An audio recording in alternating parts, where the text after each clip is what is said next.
ఇదే విధంగా 5 సంవత్సరాలు గూడా ఉంటే ఎలా ఉండబోతుంది సార్ ఏపీ? అంటే ఒకటి ఇక్కడ గత ప్రభుత్వం ఏం చేసింది?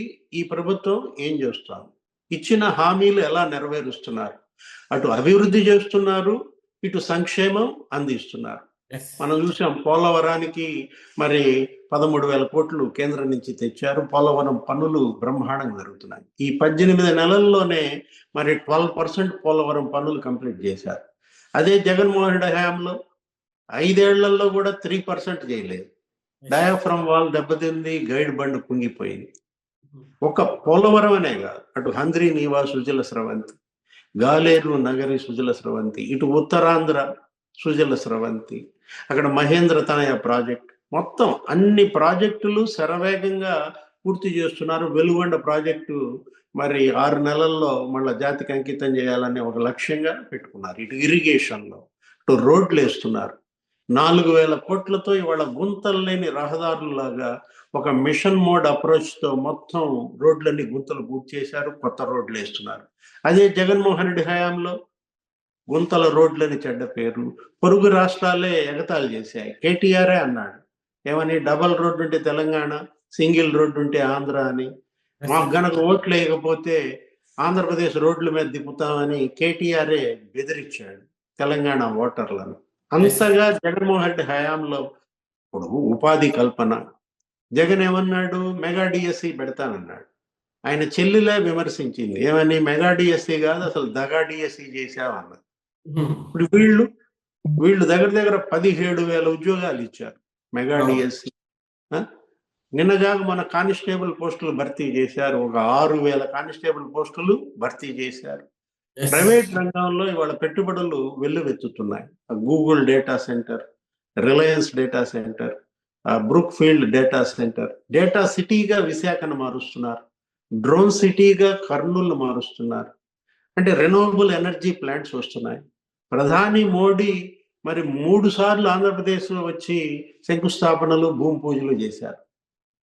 విశాఖలో 2,00,000 కోట్లతో పనులకు ఆయన శంకుస్థాపనలు చేశారు. ఆర్సిలార్ మెటల్ స్టీల్ కంపెనీ వస్తోంది.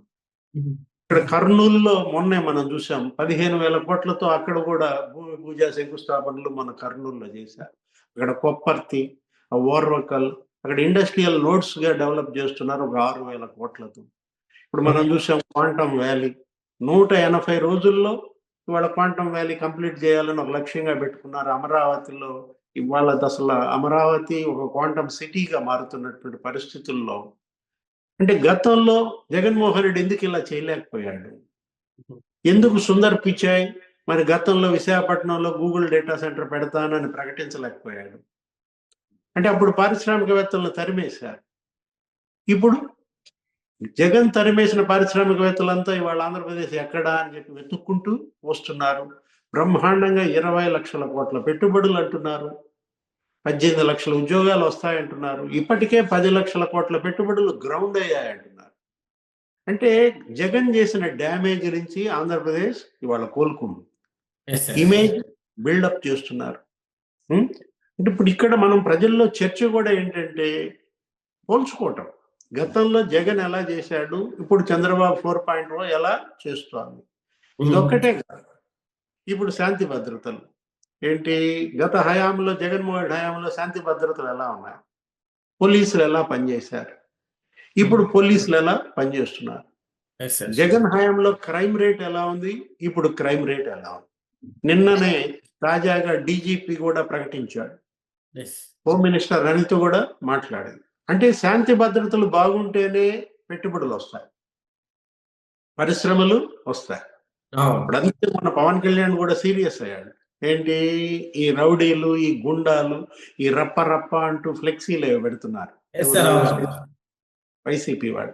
ఆయన ఒకటే మాట అన్నాడు ఏమని, వీళ్ళు గనక దారి గనక రాకపోతే, ఏది ఈ రౌడీలు గుండాలు గనక ఇలాగే చెలరేగిపోతే అరచేతుల్లో గీతలు జరిపేయాలన్నాడు. ఆ? హ్మ్. ఏ కాలు కాలు, ఏ కీలు కీలు ఇరగదీస్తామన్నారు.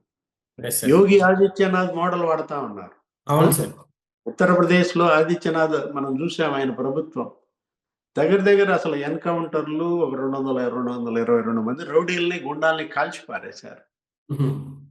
ఏది దగ్గర దగ్గర 8,000 మంది ఏమో గాయపడ్డారు అప్పుడు అసలు ఆ దీంట్లో రౌడీ రహితంగా ఉత్తరప్రదేశ్ని చేయటం, అక్కడ లా అండ్ ఆర్డర్ తీసుకురావటం, ఇప్పుడు అక్కడికి పెట్టుబడులు పెరగటం, పరిశ్రమలు రావడం, ఉత్తరప్రదేశ్ ఇవాళ మనం చూస్తున్నాం ఆర్థికంగా ఎలా బలపడిందో ఆదిత్యనాథ్ మోడల్లో. ఇప్పుడు అట్లాగే వాళ్ళు ఇక్కడ కూడా ఏది నిన్న డీజీపీ కూడా మాట్లాడుతూ ఏమన్నాడు, హత్యలు తగ్గాయి, కిడ్నాపులు తగ్గాయి, తర్వాత ఈ మొత్తం క్రైమ్ రేట్ అంతా ఇస్తూ ఆన్ యావరేజ్ 6% ఏమో క్రైమ్ రేటు తగ్గిందని. అంటే ఇవాళ ఏంటి, ప్రజల్లో ఒక భద్రత, ఒక భరోసా, ఏది నా భూమి ఇవాళ భద్రతగా ఉంటుంది, నా ఇల్లు ఇవాళ భద్రతగా ఉంటుంది, నా జీవనానికి ఎటువంటి ఇబ్బంది లేదు, ప్రభుత్వం మాకు భరోసాగా ఉంటుంది. అది కదా ఇవాళ ప్రజలు కోరుకునేది, భద్రమైన జీవనం, సురక్షితమైనటువంటి జీవనం ఇవాళ ప్రజలు కోరుకుంటున్నారు. గతంలో మనం చూసాం ఏది బీసీలు, ఎస్సీలు, ఎస్టీలు అసైన్డ్ భూములు లాక్కున్నారు, మహిళలు కిరోసిన్ డబ్బాలతో పురుగు మందుల డబ్బాలతో కాపలా కాసుకున్నారు, మా భూమి జోలికి వస్తే తాగి చచ్చిపోతామంట. ఇప్పుడు ఆ పరిస్థితి ఉందా? 13 లక్షల ఎకరాల భూములు కబ్జా చేశారంట అప్పట్లో జగన్ హయాంలో. మొత్తం ఇప్పుడు అవన్నీ బయటకు వస్తున్నాయి, ఏది ఆ ల్యాండ్ మాఫియా భరతం పడుతున్నారు. అట్లాగే మరి మద్యం, వైన్ మాఫియా, ఏది జగన్మోహన్ హయాంలో మొత్తం అందరూ జైళ్ళకి వెళ్ళారు. ఇప్పుడు అచ్చెవిరెడ్డి భాస్కర్ రెడ్డి దగ్గర నుంచి జగన్మోహన్ రెడ్డి సీఎంఓ ధనుంజయ రెడ్డి, లేకపోతే కృష్ణమోహన్ రెడ్డి, ఆయన ఫైనాన్స్ డైరెక్టర్ ఎవరు బాలాజీ గోవిందప్ప, ఎస్రెడ్డి రాజ్, అసలు మిథున్ రెడ్డి కూడా, ఎంపీ మిథున్ రెడ్డి కూడా జైలుకి వెళ్ళాడు కదా. అంటే మద్యం మాఫియా భరతం పట్టారు, ఏంటి ల్యాండ్ మాఫియా భరతం పడుతున్నారు. ఇప్పుడు గంజాయి మాఫియా ఇవాళ అసలు అణిచేశారు.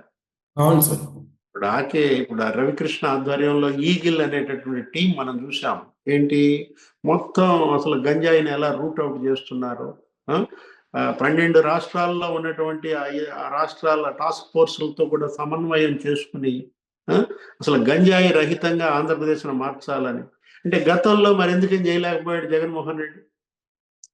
జనంలో చర్చ. ఇప్పుడు ఈగిల్ లాంటిది, ఈ రవికృష్ణ లాంటి ఆఫీసర్ని నువ్వు ఎందుకని పెట్టుకోలేకపోయావు? డ్రగ్స్ వద్దు బ్రో అంటూ ఒక ప్రోగ్రాం వాళ్ళు చేపట్టి అటు స్కూల్స్ లో విద్యార్థుల్లో చైతన్యం పెంచుతున్నారు, తల్లిదండ్రుల్లో అవగాహన కల్పిస్తున్నారు.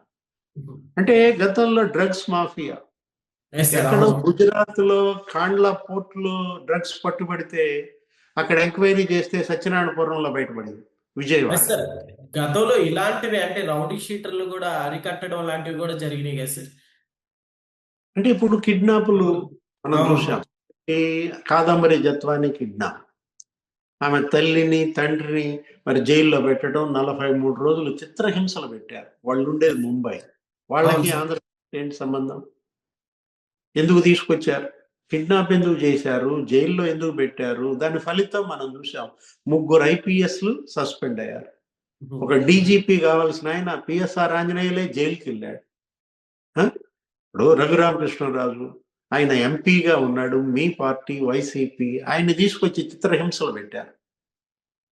ఏది సిఐడి కార్యాలయంలో ఇప్పుడు అందరూ సస్పెండ్ అయ్యారు, సునీల్ కుమార్ వీళ్ళందరూ కూడా. ఇప్పుడు సంజయ్, అంటే ఐపీఎస్ఎల్ని జేపీఎస్ఎల్గా మార్చాడు జగన్మోహన్ రెడ్డి, ఐపీసీని జేపీసీగా చేశాడు జగన్మోహన్ రెడ్డి. అప్పుడేంటి, అసలు ఏదో రాజారెడ్డి రాజ్యాంగం అమల్లో ఉందన్నా, ఇప్పుడు ఐపీఎస్ల మీద ఎవరి మీద అయినా ఇటువంటి చెడ్డ పేరు వస్తుందా? ఇప్పుడు పరిపాలన పోలీసులు ఎలా చేస్తున్నారు, స్వేచ్ఛగా బాధితులు పోలీస్ స్టేషన్కి వెళ్ళి కంప్లైంట్ ఇవ్వచ్చు. ఇంతకుముందు బాధితుల మీద కేసులు పెట్టారు, ఎస్సీ ఎస్టీల మీదే ఎస్సీ ఎస్టీ కేసు పెట్టించారు. అంటే ఇప్పుడు నాకు అన్యాయం జరిగింది, నా భూమి కబ్జా చేశారని నేను వెళ్ళేలోపే నా మీదే వాళ్ళు కేసు పెడితే నేనేం చేస్తాను? జగన్ పాలనలో పోలీస్ ఎలా పనిచేస్తోంది, ఇప్పుడు చంద్రబాబు 4.0లో పోలీస్ ఎలా పనిచేస్తోంది అంటే శాంతి భద్రతలు బాగుంటేనే ఇవాళ మీరు చేస్తున్న అభివృద్ధి బాగుంటుంది, మీరు అందిస్తున్న సంక్షేమం అర్హులకు చేరుతుంది, మీరు పెట్టుబడులు వస్తాయి, పరిశ్రమలు వస్తాయి, ఉపాధి కల్పన జరుగుతుంది. అవును యువత సార్. కోరుకునేది అదే కదా. గతంలో జగన్మోహన్ రెడ్డి హయాంలో ఆయన ప్రభుత్వం పైన తిరగబడింది 3 వర్గాలు: రైతులు, మహిళలు, యువత. Yes sir. జగన్ పైన తిరగబడ్డారు. ఇప్పుడు ఆ రైతులు, యువత, మహిళలు ఇవాళ బ్రహ్మాండంగా సుభిక్షంగా ఉంటున్నారు.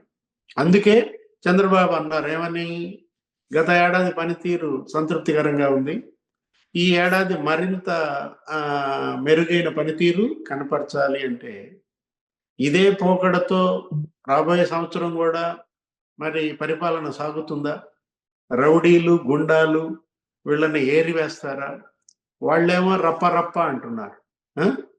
ఎస్ మరి ఆ సార్. రప్ప రప్ప ఫ్లెక్సీల సంస్కృతి, పొట్టేళ్లు నరకడం ఇదంతా వచ్చే సంవత్సరం మరి తెరమరుగవుతుందా? చూడాలి. Okay. Okay sir. Thank you.